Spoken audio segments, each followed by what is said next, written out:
কিয়ামতের কথার ভয়াবহতা বলতে গিয়ে তিনি বলেছেন, কেউ যদি বাস্তব কিয়ামতের মাঠকে দেখতে চায় তাহলে তাকে সূরা কুব্বেরাত, ইনফিতার, ইনশিকাক পড়তে হবে। পড়তেও পারি না, পড়তে পারলে বুঝতেও পারি না, বোঝার চেষ্টাও করি না। যারা কামেল ফাজেল পাস করেছে, চাকরি পেয়েছে, মাসে বেতন পায়, ছেলে মেয়ে নিয়ে খায়, দিন কাটায়, তার নাম মাওলানা।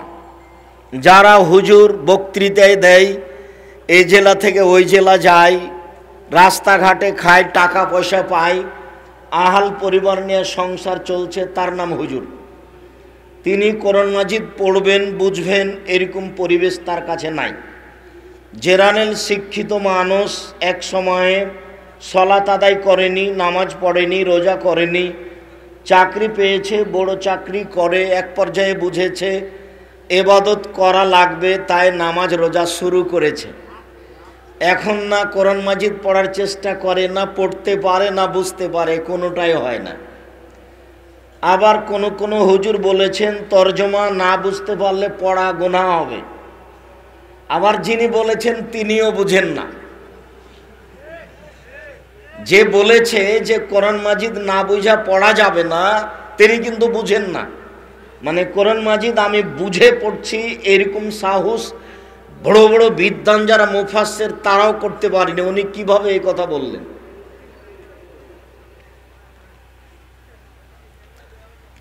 এই বিশাল কোরআন মাজিদ, বিশাল 30 পারা, আলোচনার এক পর্যায়ে বলেছে, এই ছেলে বসো, তোমার এটা কি প্রয়োজন? তুমি ওখানে উঠে বসে আছো কেন? তোমাকে এগুলো আগে করতে হতো, এখন করতে হবে না, বন্ধ করো, নামো, ওইভাবেই নামো। দয়া করে কেউ কথা বলবেন না, আমি আপনাকে অনেক ভালোবাসি। পরিবেশ একটু 19-20 বুঝতে পারলে আপনাকে আমি দায়ী করব। আমি কোরআন হাদিসের কথা বলবো, আপনি দাঁড়িয়ে আরেকজনের সাথে গল্প করবেন, এত বড় অপছন্দ, নোংরামি, ফাইজলামি আমি পছন্দ করি না। আমি কোনোদিন অপ্রয়োজনীয় বাক্য বলি না। দীর্ঘ 31 বছরে কোনোদিন অপ্রয়োজনীয় বাক্য বলে থাকলে বক্তব্য দেব না। দীর্ঘ 31 বছরে কোনোদিন কেচ্ছা কাহিনী বলে থাকলে বক্তব্য দেব না। অতএব আমি কথা বলবো, আপনি নিজেকে সাধারণ মনে করে কারোর সাথে গল্প করবেন এমন দুঃসাহস করিয়েন না। রাসূল সাল্লাল্লাহু আলাইহি সাল্লাম কথা বলার পূর্বে পরিবেশ কত কন্ট্রোল করতেন তা কোনোদিন আপনি ভেবেছেন? আল্লাহর নবী একটা গাধার উপরে বসে আছেন, পিছনে মুআয ইবনে জাবাল বসে আছেন, মানে দুইজন এক গাধার উপরে, প্রাণীও ছোট, গায়ের সাথে লেগে আছে, পিছন দিকে গায়ের সাথে লেগে আছেন উনি।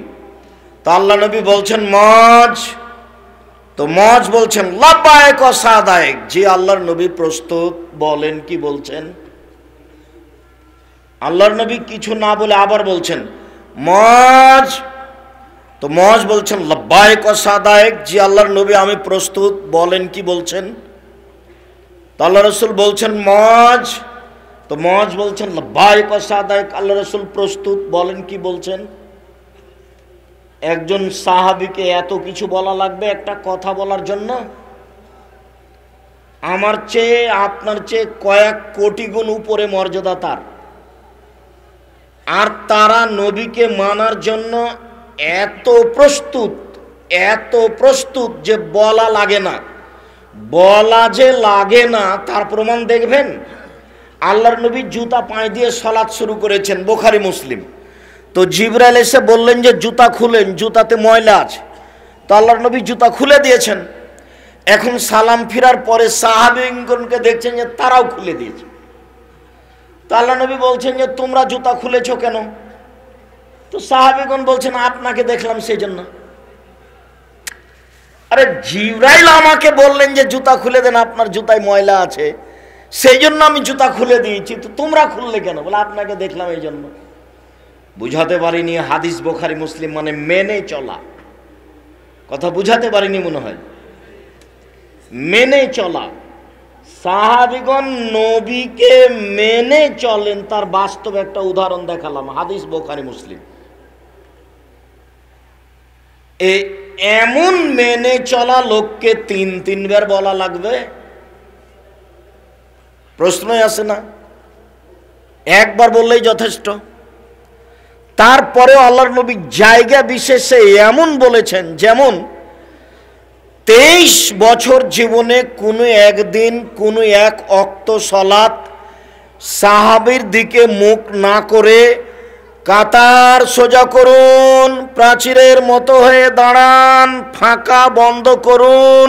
ওই যে দেখছি শয়তান দুইজনের ফাঁকা দিয়ে ঢুকছে ছাগলের বাচ্চার মতো, এইগুলি কথা না বলে জীবনে কোনো একদিন সালাত শুরু করেছেন, তা কেউ কোনোদিন প্রমাণ করতে পারবে না। কোনোদিন যদি প্রমাণ হয়ে যায় যে আল্লাহর নবী একদিন এইভাবে না বলে নামাজ শুরু করেছেন, এটা প্রমাণ হয়ে গেলে আমি আব্দুর রাজ্জাক বিন ইউসুফ আর জীবনে কোনোদিন বক্তব্য দেব না।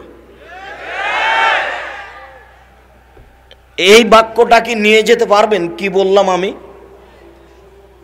এটা কি নিজে নিজে বলেন তো দেখি, আমি কি বললাম? কেউ যদি প্রমাণ করতে পারে জীবনে কোনোদিন যে আল্লাহর নবী এইভাবে মুখ ঘুরিয়ে না বলে সালাত শুরু করে দিয়েছেন, এটা প্রমাণ হয়ে গেলে আমি আর কোনোদিন বক্তব্য দিব না। তাহলে কথাটা কি বললাম?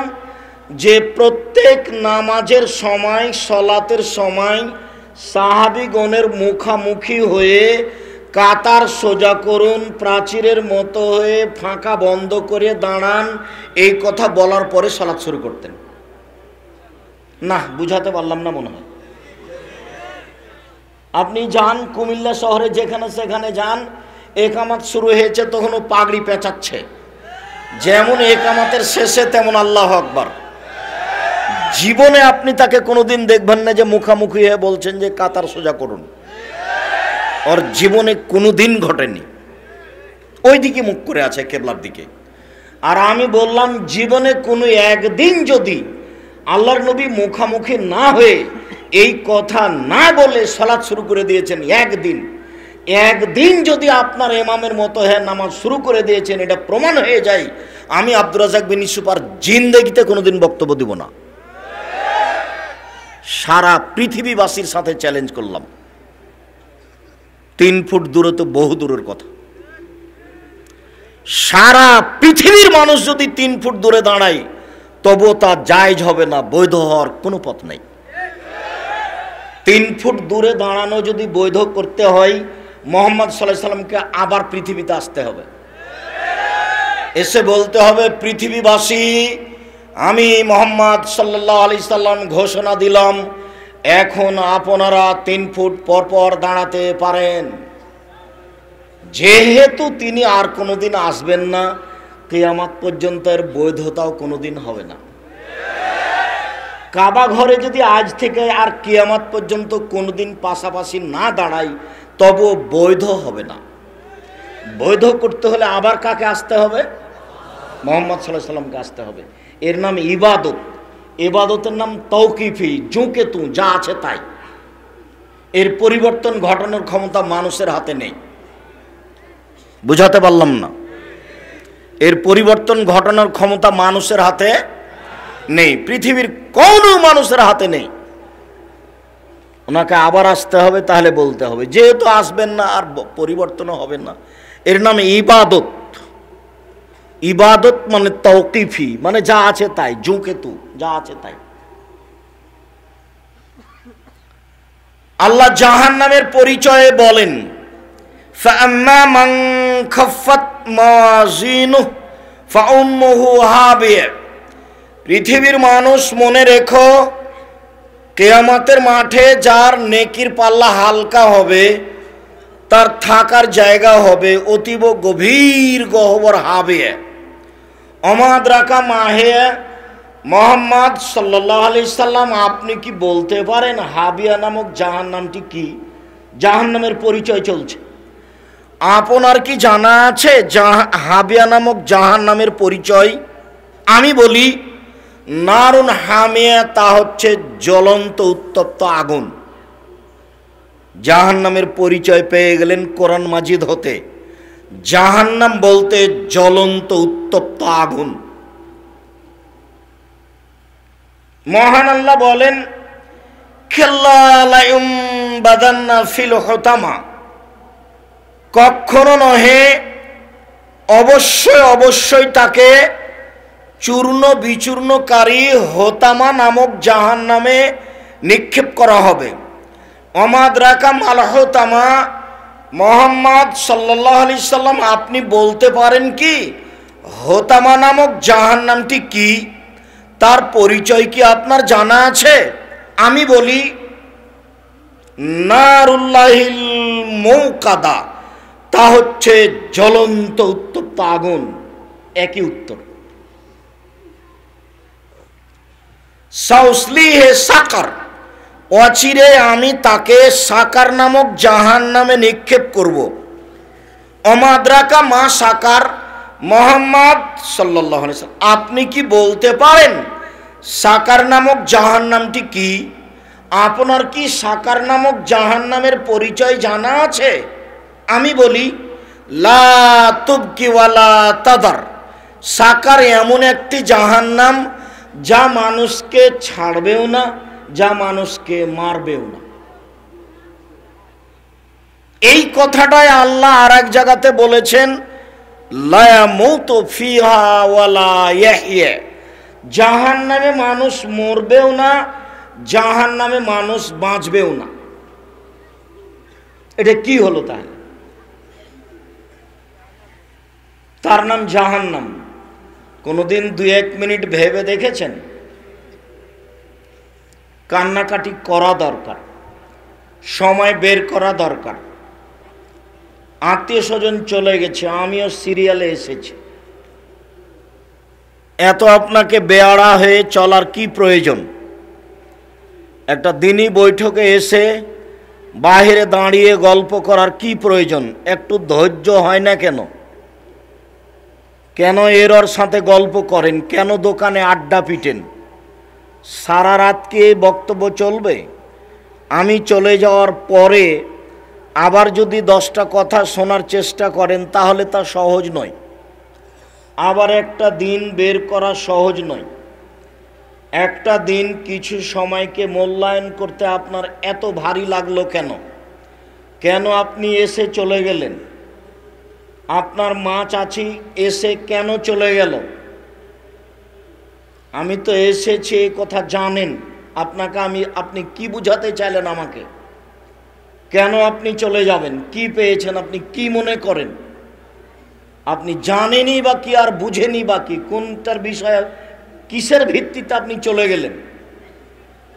আর গ্রামের লোকজন আত্মীয় স্বজন নিয়ে এত ব্যস্ত কেন? বউ বেটি নিয়ে, শালিকাকে নিয়ে, ভাবিকে নিয়ে এত ব্যস্ত কেন? আপনাকে আমি বলিনি বিচারের মাঠ বড় কঠিন।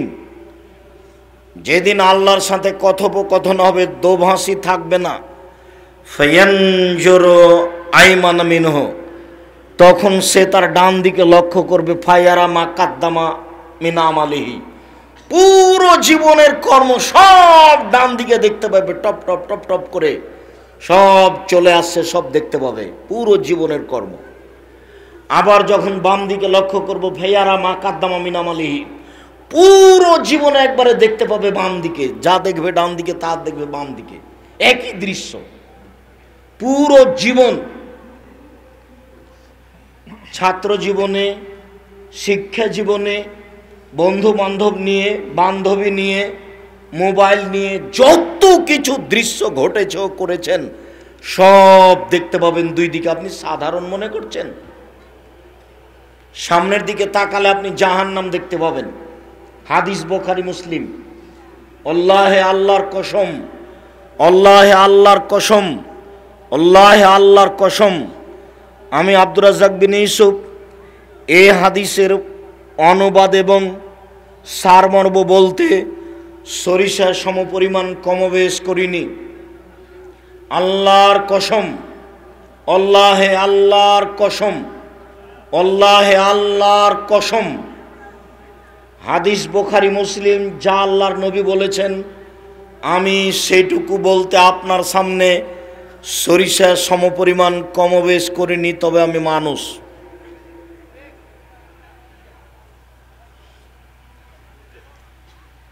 সময়ের একটু দাম দিতে শিখেন, নিজেকে ধৈর্যশীল করে গড়ে তোলার চেষ্টা করেন। সংক্ষিপ্ত কথা, জাহান্নামের পরিচয় কোরআন মাজিদ থেকে শেষ করলাম। থেকে আমি জাহান্নামের পরিচয় দিই। উতবা ইবনে গাজওয়ান বলেন যে আল্লাহর নবী বললেন, ইন্না সাখরাতাল আযীম আলা তুলকা মিন শাফিরে জাহান্নাম ফাতাহবি ফিহা বাদা সাবিনা আম। একটা কয়েক কোটি মন ওজনের পাথর যদি জাহান্নামের মুখে এইভাবে ছেড়ে দেওয়া হয়, তাহলে নিচে পৌঁছিতে 70 বছরের বেশি সময় লাগবে। এই বাক্যটাকে আপনি কি মনে করলেন? এটা 1 কোটি মন ওজনের পাথর যদি 1 ঘন্টা যায় কত যেতে পারে? যদি 1 দিন যায় কত যেতে পারে? যদি 1 বছর যায় তাহলে কত যেতে পারে? 70 বছর গেলে কত পথ যেতে পারে? আপনাকে আমি কি দিয়ে বুঝাবো জাহান্নাম কত গভীর? আবার আল্লাহর নবী বলছেন মুনাফিক যে সেই থাকবে জাহান্নামের নিচে, হিন্দু থাকবে, এ কথা আল্লাহর নবী বলেননি, আল্লাহ বলেননি, তবে ও জাহান্নামে যাবে। ইহুদি খ্রিস্টান থাকবে, এ কথা আল্লাহর নবী বলেননি, তবে ও জাহান্নামে যাবে।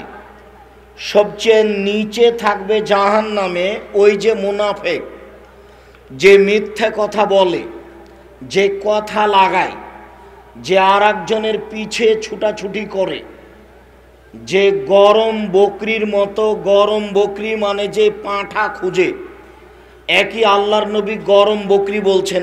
এর স্বভাব যেটা, মুনাফিকের স্বভাব সেইটা।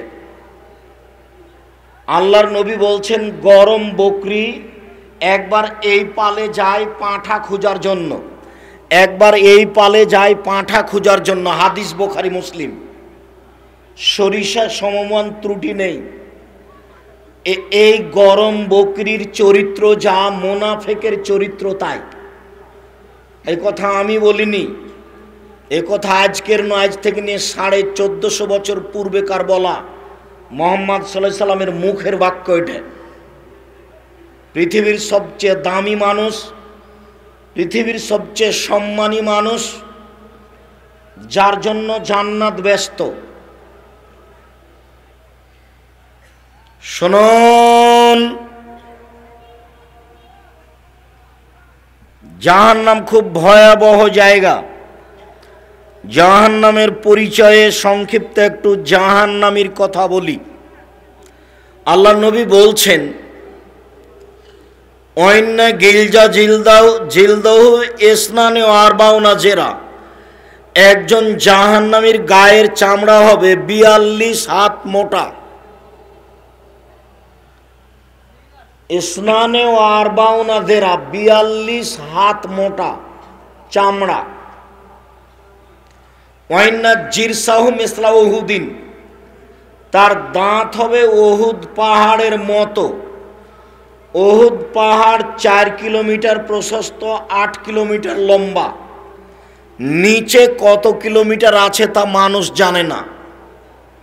তাহলে উহুদ পাহাড় কত বড় তা বিবরণ দিতে পারলাম না, শুধু পারলাম যে তার প্রশস্ত কত আর লম্বা কত, তবে নিচে কত আছে সেইটাকে জানে। তো দাঁতটা হবে উহুদ পাহাড়ের সমান। ফাঁকে জহ মিসলু বাইজা, আর উরু রান হবে বাইজা পাহাড়ের সমান। বাইজা পাহাড় হলো 39 কিলোমিটার লম্বা।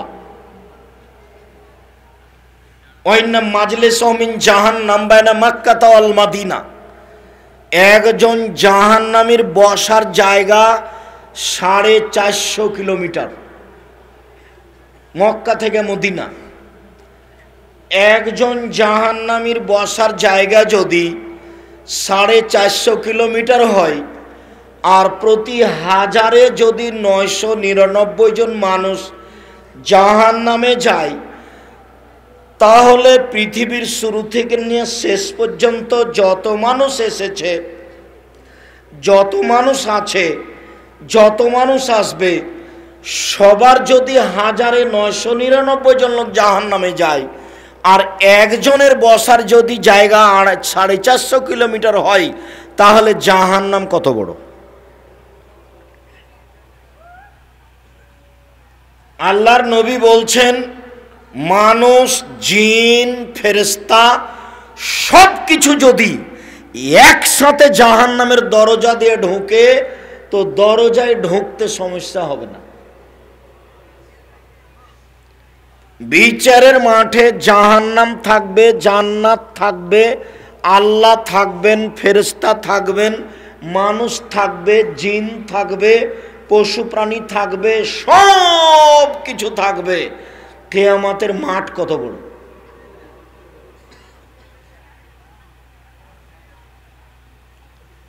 দুই এক মিনিট তো একটু কাজের ফাঁকে চিন্তা করতে হবে, তো করা উচিত। এমন কোন নামাজ, সলাত আল্লাহর নবী আদায় করেননি যেই সলাতের শেষে তিনি বলেননি সালাম ফেরার পূর্বে কথা কবুল হয় বেশি। সালাম ফেরার পূর্বে, সালাম ফেরার পূর্বে দুআয়ে মাসুরার দুইটা অংশ, একটা হলো আল্লাহুম্মা ইন্নী যালামতু নাফসি ফাগফিরলি, আর একটা হলো আল্লাহুম্মা ইন্নী আউযু বিকা মিন আযাবে জাহান্নাম। একবারে এই বাক্য দিয়ে শুরু, আল্লাহ তোমার কাছে আমি জাহান্নামের শাস্তি থেকে বাঁচতে চাচ্ছি। আউযু বিকা মিন আযাবিল কবর, আল্লাহ তোমার কাছে আমি কবরের শাস্তি থেকে বাঁচতে চাচ্ছি। আউযু বিকা মিন ফিতনাতিল মাসিহ দাজ্জাল, তোমার কাছে আমি দাজ্জালের বিপদ থেকে বাঁচতে চাচ্ছি। আউযু বিকা মিন ফিতনাতিল মাহিয়া ওয়াল মামাত, ইহকালের বিপদ, পরকালের বিপদ, ইহকালের বিপদ, পরকালের বিপদ হতে তোমার কাছে আমি বাঁচতে চাচ্ছি। আউযু বিকা মিনাল মাসামি ওয়াল মাগরাম, তোমার কাছে বাঁচতে চাচ্ছি বড় পাপ হতে, তোমার কাছে বাঁচতে চাচ্ছি ঋণ কর্য হতে, তোমার কাছে বাঁচতে চাচ্ছি বড় পাপ হতে, তোমার কাছে বাঁচতে চাচ্ছি ঋণ কর্য হতে। ব্যাংকে ঋণ নিয়ে বাড়ি করবেন না। জানাজা আপনার হয়নি, আপনি যে মারা গেলেন, মারা যাবেন, আপনার জানাজা হবে না। ঋণ আছে যার, জানাজা নেই তার। হুজুর পড়িয়ে দিলেন যে, আহা ইন্না লিল্লাহি ওয়া ইন্না ইলাইহি রাজিউন, শতকরা 95 জন হুজুর মৃত্যু, শতকরা 98 জন মুফাসসির মৃত্যু। 31 বছর থেকে বলছে এই বাক্য, 31 বছর থেকে এমন কোনো মায়ের বেটা দাঁড়ায় না যে আমার হুজুরের মিথ্যা কথা আপনি প্রমাণ করেন তো দেখি। আমার হুজুর ঘন্টার ঘন্টা বক্তব্য দিয়েছে, মিথ্যা কথা প্রমাণ করেন দেখি। আপনি খালি বললেই বিপদে পড়ে যাবেন, বলা দেরি হবে না, কত দাঁড়াবে। এই বৈঠক আপনাকে আমি কতবার দেখিয়েছি। কোরআন মাজিদের গায়ে যারা মিথ্যা কথা লিখে দিতে পারে তাদের কাছে ধর্ম বিকৃত করা কঠিন।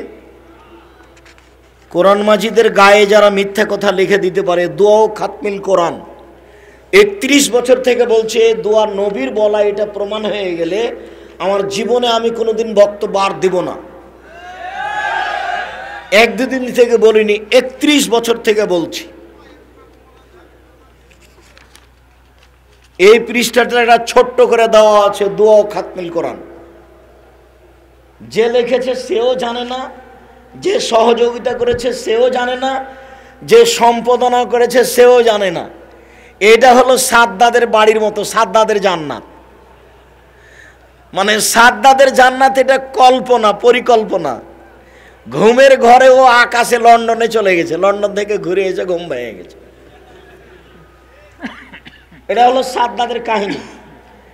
সাদ্দাদের কাহিনী সত্যতা প্রমাণ করা তো বহুদূরের কথা, আছে কোথায় এটা প্রমাণ করার জন্য 6 মাস সময় দিয়েছে।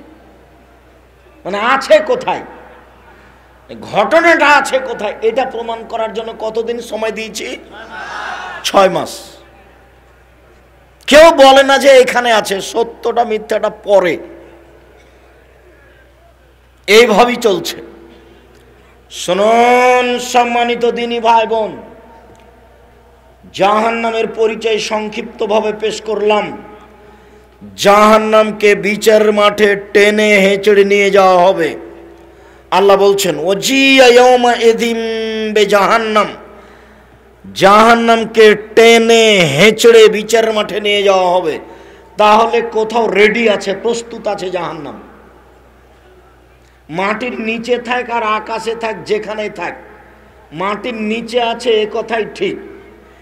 হেঁচড়ে টেনে নিয়ে যাওয়া হবে বিচারের মাঠে।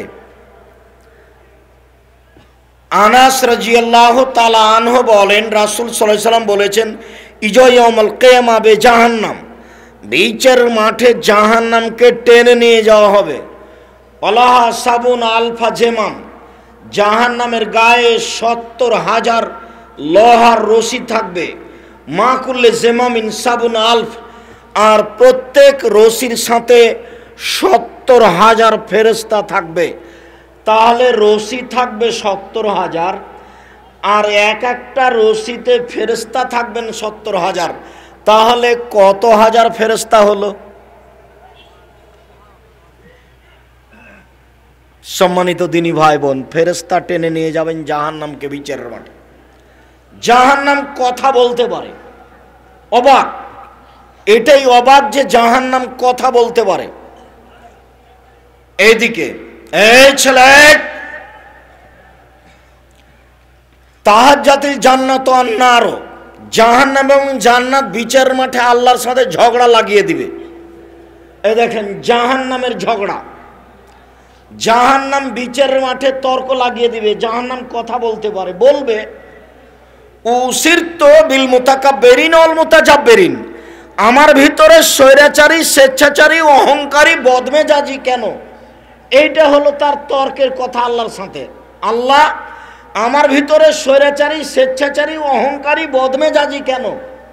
তখন আল্লাহ বলবে, ইন্নামা আনতি গাজাবি, ইন্নামা আনতি আজাবি, এই জাহান্নাম, তুই আমার রাগ, তুই আমার ক্রোধ, তুই আমার শাস্তি। ওয়াদেবে বেকেমান আশমিন এবাদি, তোকে দিয়ে শাস্তি দিব আমার বান্দার যাকে ইচ্ছে, তোকে দিয়ে শাস্তি দিব আমার বান্দার যাকে ইচ্ছে, তোকে দিয়ে শাস্তি দিব আমার বান্দার যাকে ইচ্ছে। এই জন্য তোর ভিতরে স্বেচ্ছাচারী, অহংকারী, বদমেজাজি যারা, তাদেরকে দিয়েছি। জাহান্নামের কথা। ফাস্তাকাতিন নারা ইলা রাব্বিহা, যখন জাহান্নামকে রেডি করা হলো, প্রস্তুত, তখন জাহান্নাম আল্লাহর কাছে অভিযোগ করলো। অভিযোগ করে বলল, রব্বি ইয়াকুল বাজি বাজান, আমার কিছু অংশকে ধরে খাচ্ছে, এইদিকের আগুন ওই দিকের আগুনকে ঝাপটা মেরে ধরে খাচ্ছে। তা আপনি কি আমার ভিতরের শাস্তি একটু হালকা লাঘব করবেন? ফাওয়াজানা বেনাফসাইহি নাফসাইনে, তো আল্লাহ বলেন, আচ্ছা আচ্ছা ঠিক আছে ঠিক আছে জাহান্নাম, তোমার আমি অভিযোগ মেনে নিলাম। 2টা শ্বাস দিয়ে, একবার শ্বাস ছাড়বে আর একবার শ্বাস নিবে। যখন শ্বাস ছাড়বে তখন পৃথিবী 6 মাস গরম থাকবে, আর যখন শ্বাস নিবা তখন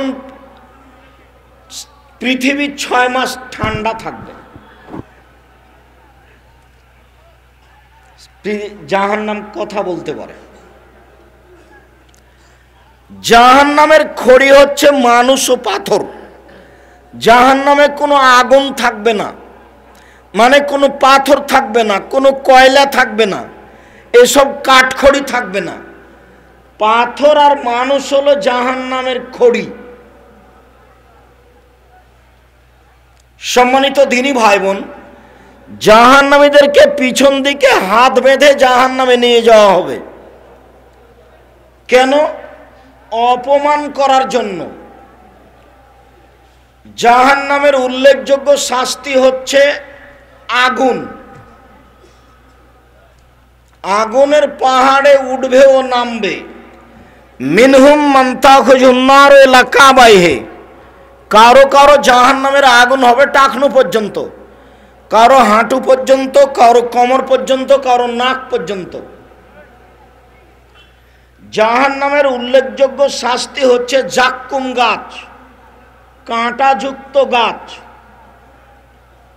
যেই গাছে কাঁটা আছে শুধু 1000 বছর ক্ষুধায় খাওয়ার জন্য চাইতে চাইতে যেটা দেওয়া হবে সেটা হলো জাক্কুম গাছ। মুখে দেওয়ার সাথে সাথে গলায় বেঁধে যাবে, না ভিতরে যাবে না বাইরে আসবে।